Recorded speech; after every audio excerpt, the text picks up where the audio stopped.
On se souvient qu'en décembre 2017, c'était la Commission qui avait initié la procédure article 7 contre la Pologne aux grandes dames du Premier ministre conservateur Mateusz Morawiecki.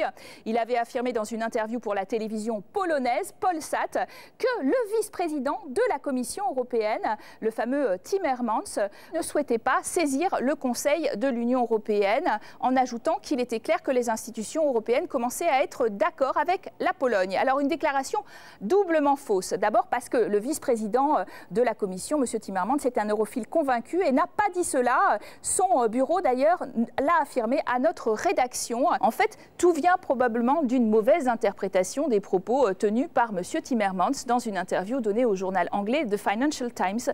Le numéro 2 de la Commission avait alors déclaré, plutôt que de passer prématurément à un vote de censure, il préférerait continuer à faire pression sur la Pologne par la voie du dialogue. Conclusion, contrairement à la déclaration du Premier ministre polonais, eh bien, les institutions européennes n'ont absolument pas changé leur fusil d'épaule sur le dossier polonais. Le dialogue est même prévu dans le cadre de la procédure article 7 et en cours. Et la question d'un éventuel vote au Conseil est pour plus tard, pas d'aggiornamento donc sur l'état de droit.